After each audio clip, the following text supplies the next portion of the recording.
Hoy en A Pie de Calle tenemos a Lola Penieva, seguro que la conocen por una novela que tuvo mucho éxito, aunque ha escrito muchísimas más, todas son maravillosas, Los tres nombres del lobo. ¿Qué tal, Lola? Hola, encantada de estar aquí, Xavi, un placer estar Bueno, con vosotros. tienes nueva novela en el mercado que se La llama décima. La décima, por eso le decía que tuviste mucho éxito en esa trilogía. Sí.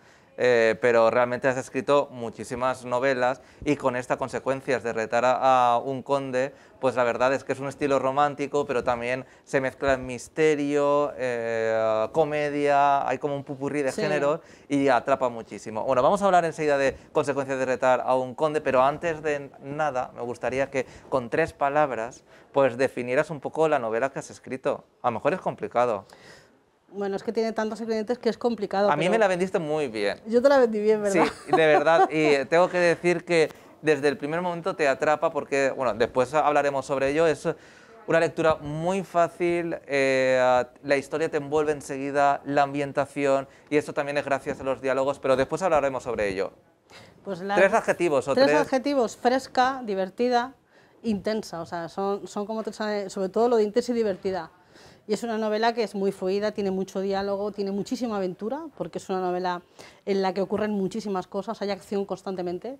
Entonces yo creo que bueno, las lectoras que ya, algunas ya la han leído y me han transmitido su opinión, que es adictiva. Entonces, bueno, pues espero que estos ingredientes, pues eso, sean lo suficientemente atractivos para el lector. Además que ha sido el regalo de Reyes Magos para ti, porque salió a la venta el día 7. El 7 de enero, efectivamente. Imagínate. Sí, la primera novedad del año es la mía, así que muy contenta. También eres intensa a la hora de escribir, por ejemplo, estas consecuencias de retar a un conde. Esa intensidad también que se puede ver en la historia, también eres tú así a la hora de escribirlo, a la hora de ponerte delante del papel o del ordenador, de donde tú escribas.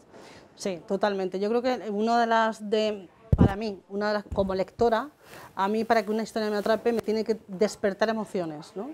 Para que tú logres despertar emociones en el lector, tienes que plasmarlas de una manera intensa para que el lector sienta todo el abanico que tú quieres que sienta, ¿no? Entonces tienes que ser intensa, porque es la única manera de que el lector conecte con lo que le está pasando al personaje, se sienta identificado con el personaje, y entonces en ese momento que ya vinculas lector y personaje, lo tienes todo ganado, porque ya todo lo que le pase lo va a sufrir o se va a divertir. Entonces realmente no es leer una novela, es vivir una novela, y para eso tiene que ser intensa. Yo creo que es una característica imprescindible. ¿Cómo rebuscas? Es decir, ¿dónde rebuscas para contar esta historia? Consecuencias. Pues me meto de lleno en la regencia. O sea, he leído muchísima novela de regencia antes de ponerme con ella. He visto películas de regencia, documentales, me he documentado yo en todas las fuentes a las que yo suelo beber cuando escribo histórica. Yo creo que es muy importante ser muy minuciosa cuando hablas de una época que existió. Tienes que ambientar al lector en lo que es la sociedad de la época en todos los aspectos, o sea, tanto en vestuario como el clima social, el clima político, absolutamente todo. Entonces tienes que hacer una labor de investigación importante. Una vez que tú ya te aclimatas a la época, pues te metes en la trama, insertas los personajes y la historia va rodada, sale sola. Consecuencias de retar a un conde ocurre en Londres, una sociedad muy distinta a la española, en una época un poco encorsetada. Cuéntame unas pinceladas de lo que trata la historia antes de ir avanzando. Bueno, pues fundamentalmente la historia es la historia de 4 amigas, en particular la protagonista principal, que es Rose, que cuando es una niña, bueno, pues sufre la pérdida de su madre, y en el hecho de muerte su madre le hace prometer que ella tiene que decidir su propia vida y no se tiene que someter a los cánones de la época, ¿no? Que tiene que luchar por lo que ella quiere. Y si tiene que enfrentarse a esa sociedad encorsetada, que lo haga, que busque las tretas, lo que necesite para no someterse a la imposición que era casarse. Casarse por obligación, para mantener un título nobiliario, para conservar la fortuna familiar, y entonces ella tiene una serie de obligaciones para con su familia. Cuando la madre muere, Rosalind se queda como muy impactada y le promete a su madre que va a luchar por su libertad. Entonces la novela empieza ahí. Cuando Rosalind crece, tiene 3 amigas y... Pues, no cuentes más, ahora hablaremos de las amigas. Vamos a hablar de los trastornos. A mí me gustaría, antes de hablar de esos trastornos, de hablar de las amigas, me gustaría destacar que la novela es que va al grano ya desde el inicio, ¿no? Ya empieza con un diálogo muy intenso. Creo que recordar que la primera línea, a ver que lo mire exactamente, bueno, la primera línea es que sitúa dónde se encuentra Inglaterra 1811, pero ya es una frase, o sea, vas al grano, no te no ni dices en la habitación en la que, o sea, no describes nada, ni el ambiente ni nada, ya es una frase, son frases, las primeras frases son ya muy intensas y creo que ya captas al lector, ¿no? De una. Y lo que me ha gustado del libro, que lo decía también al principio, es eso, son esos diálogos, ¿no? Parece que estés como leyendo una obra de teatro. No es una obra de teatro, evidentemente, pero sí que esos diálogos son tan constantes, hacen la lectura tan fluida, que a veces a mí al principio digo, ¿es una obra de teatro? No, no es una obra de teatro. No. No, esta novela, y aparte que a mí que me gusta mucho cambiar de registro, y me refresca bastante a la hora de escribir, es una de las novelas que más diálogos tiene, y es muy complicado, es muy complicado porque claro, tú tienes que... Y todo muy bien hilado, ¿eh? Son muchos personajes que tienes que presentar al lector, hay muchas conversaciones que tienen que tener su sentido porque no pueden hablar de algo que no tenga sentido con la trama, tiene que estar todo hilado con esa trama, ¿no? Entonces es complicado a la hora de intentar que sea tenga tanta acción la novela, ¿no? Es una novela muy fluida, muy rápida, muy dinámica por el tema diálogo, entonces todo lo que el lector va a ver casi que está explicado en los diálogos. Entonces, a través del diálogo es creo como que más amena la ambientación de la novela, te metes más en la historia, te metes más en la época. Y he preferido que sea así porque es como una novela guionizada, porque me apetecía cambiar mucho de tercio, el hecho de quitar el tema capítulo y meter acto, es un poco un guiño que le hago al lector, como diciendo, esto que vas a leer no es lo mismo que he estado escribiendo hasta este momento. Es una novela muy, muy dinámica, en la que pasan cosas constantemente, no hay nada de paja. He limitado las descripciones a lo imprescindible y he metido al lector en lo que es la trama principal, de la que parten muchas subtramas. Entonces me he centrado más en el hilo conductor de la novela que en lo que rodea la novela, a pesar de que evidentemente tengo que describir y ambientar una época, pues como dices, es una época muy distinguida, era todo muy superficial, era la clase de la nobleza. Era todo fiesta, era todo hipocresía, era todo superficialidad y luego pues he descubierto, me he ido capas para atrás, he descubierto al lector que dentro de esa sociedad tan aparentemente perfecta pues tienen sus historias siniestras. Vamos a avanzar, pero tampoco sin descubrir demasiado al lector, porque os puedo prometer que vale la pena, sobre todo por la comedia que tiene la historia. Rose, la protagonista, bueno, ya hemos dicho que al principio de la novela no vamos a descubrir nada, la madre fallece y le pide por favor que le prometa de que no se va a casar con cualquiera, que no se va a casar con el marido que le imponga, ni nada por el estilo. Entonces crece y hay un evento social muy importante que va acompañada con otras 3 amigas, ¿no? Y montan la de Dios. El sainete, empieza el sainete. Bueno, pues ellas idean a partir de un tratado, porque Rose escribe y publica con pseudónimo masculino y aparte es muy lectora, y entonces descubre un tratado de trastornos nerviosos, ¿no? Entonces a ella se le ocurre la idea, en el momento en que lee ese tratado, de fingir un trastorno nervioso cada una de las amigas para evitar recibir propuestas de matrimonio y pretendientes, ¿no? Para espantar. Sería atrevido en aquella época, ¿eh? Muy atrevido. Es que es una novela transgresora porque los roles de la protagonista son totalmente transgresores, o sea, es diferente totalmente a lo que se espera de una novela de regencia, ¿no? Es un poco el punto original de esta novela, es esto, ¿no? El rol y el carácter de las 4 protagonistas, ¿no? Entonces, cada una adopta un trastorno nervioso, entonces eso provoca situaciones cómicas muy graciosas en determinados momentos de la novela, ¿no? Hay escenas que realmente, pues, imagínate, Rose finge ser muy torpe, entonces está constantemente tropezando, pisando los pies de los que baila, entonces su hándicap que en ese momento es ser torpe. Y aparte de ser torpe, pues ser torpe, ser brusca, entonces eso espanta mucho a los pretendientes. Su otra amiga Margot adopta el papel del tartamudear, ¿no? Es también en esa época que todo se miraba con lupa y tal, pues esas taras, entre comillas, pues eran un poco pues, lo que espantaba a los pretendientes, que era la función de las 4. Otra pues le da por el síndrome de Tourette, que empieza a lanzar insultos a discreción, entonces hay momentos muy graciosos en la novela con esos abruptos. Y luego está la otra pues que le da por estornudar, que también hay momentos en los que... Ahora que el COVID no tuviese la Sí, sí, mascarilla bueno. ya veríamos. Ahora ya no lo tiene tan fácil. Pero bueno, esos cuatro trastornos provocan situaciones muy cómicas en la novela que me dan pie para escribir escenas pues que, bueno, pues que arrancan carcajadas y que yo me lo he pasado estupendamente con ellas cuatro. Hombre, es que me lo puedo están imaginar. locas las cuatro. ¿Con cuál te identificarías de las cuatro? Pues yo creo que con Margot. Sí. Yo digo Margot de las cuatro. Bueno, aparte de comedia, de ese trasfondo también social, ¿no? De, en fin, de cómo era aquella época, de que, bueno, los hombres pues que dominaban, podríamos decir, a las mujeres, ¿no? También hay como otro trasfondo en el que las mujeres tenían, para ser alguien, a veces tenían que ocultarse, ¿no? Con nombres de chico, ¿no? De hombre, ¿no? Para sí. triunfar en cualquier ámbito de la vida. En este caso creo que es de una escritora, ¿no? Sí, la protagonista Rose es escritora.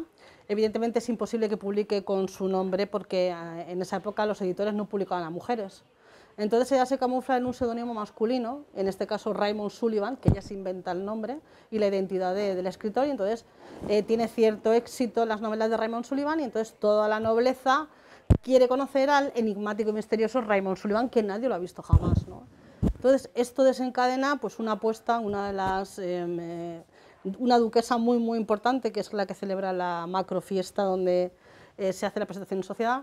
Bueno, pues hace una apuesta con su amiga y bueno, pues propone a todo el mundo que quien le presente a Raymond Sullivan recibirá una propiedad a su nombre, ¿no? En ese momento Rose piensa, oye, necesito una propiedad a mi nombre porque si no cumplo con mi obligación, lo que van a hacer es que me van a desheredar. Entonces me voy a quedar en la más absoluta miseria. Entonces Rose piensa, bueno, pues me disfrazo de hombre, me disfrazo de Raymond Sullivan, gano esa apuesta, me dan la propiedad a mi nombre y a partir de ahí hay un montón de situaciones también bastante controvertidas que ella, disfrazada de hombre, protagoniza. Entonces sí, también tenemos otra trama ahí en cuanto a la identidad de ella camuflada, vestida de hombre. Bueno, hay muchas tramas, por lo Muchas. que estáis viendo. Hay otro protagonista, aparte de estas cuatro amigas que, bueno, llevan el grueso de la historia. También está el conde Norfolk, ¿no? Que va a ese evento social, después de una expedición por Japón, va acompañado, y hay un misterio envuelto también, ¿no? En torno a él. El conde de Norfolk pues, es un hombre atormentado por un suceso del pasado, ¿no? Que le ocurrió a un familiar. Y él se había afincado en Japón y bueno, vuelve a Inglaterra para buscar venganza, ¿no? Durante la fiesta en la cual conoce a las cuatro trastornadas, le llamo yo, a las cuatro debutantes, bueno, pues su objetivo es buscar al hombre del que quiere vengarse, ¿no? Y entonces durante esa fiesta sucede un asesinato y se abre otra trama en cuanto a la investigación del asesinato que sucede en la fiesta, en la cual se ven implicados la protagonista Rose y el conde de Norfolk, que tienen que averiguar qué es lo que está pasando. Entonces hay una trama de misterio, una trama de intriga, un poco de thriller. Lo tiene todo, ¿te das cuenta? Sí, bueno, claro, sí. ¿cómo no te vas a dar cuenta? Claro. Lo he hecho aposta, ¿eh? O sea, ¿Cómo no te vas a dar cuenta? totalmente. Madre mía. ¿Podrán continuar las aventuras algún día de las cuatro amigas? Sí, yo tengo intención, porque son cuatro amigas muy variopintas, que me dan muchísimo juego. Y en la novela pues coge mucho protagonismo la segunda amiga, que es Margot, que realmente hay momentos en la novela en que tengo que controlar a ese personaje porque se me desmanda y quiere protagonizar la novela ella. Y entonces merece totalmente una novela Margot A ver, ¿cómo tengo es pensado. eso, Lola, para que a mí me entre a la cabeza? ¿Cómo tú, siendo la dueña de unos personajes, cómo uno de ellos se puede desmadrar y puede tomar las riendas de la historia? Porque eso a mí Te flipa. O sea, me flipa en el sentido de que yo soy dueño de lo que escribo. No. ¿No? No. ¿Has visto? Tengo la sensación de que un escritor a veces, o sea, a lo mejor no es la forma de trabajar que tienes o tal, o cada uno trabajará como le dé la gana. Efectivamente. Pero a la hora de contar una historia, o normalmente yo tengo entendido que tienes que tenerlo todo muy bien estructurado, en plan va a pasar esto, para que la historia tenga un poco de sentido, ¿no? Pero ¿cómo puede llegar un momento en el que un personaje diga, yo quiero tomar las riendas? Porque claro, tú eres la dueña, o sea, tú estás escribiendo la historia. Eso pensaba yo. Sí, ¿verdad? Pero no es así. Me han hecho muchas veces en entrevistas esa pregunta porque les sorprende mucho. Mira, hay dos tipos de escritores, o son lo que más o menos la etiqueta está así puesta, ¿no? Escritores mapa, escritores brújula. No sé si te suena. Bueno, el escritor mapa es el que tiene cada capítulo estructura, una sinopsis por capítulo, todo pensado, todo organizado, y antes de escribir sabe lo que va a pasar en cada momento y lo tiene todo, está todo cuadrícula, todo milimétrico, ¿no? Cada dato, cada cosa, ¿no? A mí eso me da una envidia de morirme. Luego estamos los escritores brújula, que es mi caso en particular, y yo cuando escribo histórica, que aparte tengo muchas novelas de histórica, sí que procuro hacerme un dossier con la documentación de la época porque es muy importante que yo conozca la época al dedillo. Eso sí, pero respecto a la trama, yo tengo un esbozo en mi cabeza, un esbozo, una idea, ¿no? Entonces esto es un poco como ver Netflix, en mi caso. Yo empiezo a escribir un capítulo sin saber qué va a suceder en el segundo capítulo. Entonces, mi escritura es lineal. Yo no puedo escribir capítulos sin saber. Yo sé lo que va a pasar en el capítulo 30, si no he escrito el 2. Yo eso no lo entiendo, pero ellos lo hacen, ¿no? Y yo digo, esto de verdad es mi más profunda admiración. Yo soy totalmente anárquica, o sea, yo me pongo a escribir, y yo tengo aquí la historia que yo soy la última en enterarme de lo que va a pasar, por lo visto, y yo quiero que este personaje haga esto, que es lo que me has preguntado. Pues yo me he encontrado, por ejemplo, en la segunda novela del lobo, Entre la huella del lobo, cuando yo abrí los ojos y dije, cuidado, que los personajes me gobiernan a mí y no yo a ellos. Porque hay momentos en que en la escena hay un personaje que quiere decir algo y yo no quiero que lo diga, o yo no quiero que... Y al final digo, pero ¿por qué no fluyo? Voy a dejar que el personaje fluya a ver qué me quiere contar o a ver qué me quiere mostrar. Y entonces yo ya he decidido, soy la marioneta de mi personaje, o sea, yo soy marioneta total. Ellos están en mi cabeza y yo cuando pongo los dedos en el ordenador, la trama fluye, es como una conexión extraña. Yo tengo un esbozo y el esbozo a medida que escribo va creciendo, va creciendo. O sea, si yo no escribo, no... Eso se queda ahí parado, pero como empieza a escribir, la trama va fluida, sale sola. Con lo bien escrita que está, claro que voy a decir que estaba aquí, no, de verdad, está muy bien escrita, ¿no te darían ganas? Lo digo por cómo está contado, con tantos diálogos, tan divertida, que lo tiene todo misterio, en fin, que llegase a una plataforma, que se convirtieran los personajes en carne y hueso. Bueno, sería un sueño cumplido. Yo hace, pues 8 años hace ya, creo que sí, Los Tremes del Lobo, que fue mi primera novela, tuvimos una tentativa de un proyecto audiovisual, de hacer una serie con la novela, al final pues no pudo ser. Otra de mis novelas, Bruma Azul, también tuvo una tentativa en este caso de largometraje, al final tampoco pudo ser porque la verdad es que es un dineral, había que traducirla también a otro idioma, que es otro dineral, y entonces al final pues, se dio una serie de condicionantes que no pudo ser. Todo tiene su momento en la vida. Si tengo que algún día ver mis personajes de carne y hueso, sería, ya te digo, me muero... La leche. La leche total, o sea, yo, ojalá, porque sí que me han dicho en muchas ocasiones que mi narrativa es muy visual. Entonces, al ser visual es muy fácil guionizar mi historia, ¿no? El hecho de... Es que yo tengo la sensación de que sería súper fácil. Sí, sí. O sea, sería muy fácil. Adaptar la novela a una serie de televisión, a una película, sería fácil, pero el proceso de llegar a una productora que se interese, luego la inversión, claro, las cesiones, eso es es un proceso largo, lento, tedioso. Todo Ojalá. todo llega, ¿eh? Sería mi sueño, ya te digo. Pero bueno, pues nada, yo ahí lo dejo y si algún día ya alguna llega a manos de un productor, yo, vamos, encantadísima. Lola Penieva, muchísimas gracias de verdad por estar en nuestro rinconcito aquí para presentar Consecuencias de retar a un conde, una novela atrevida, diría yo.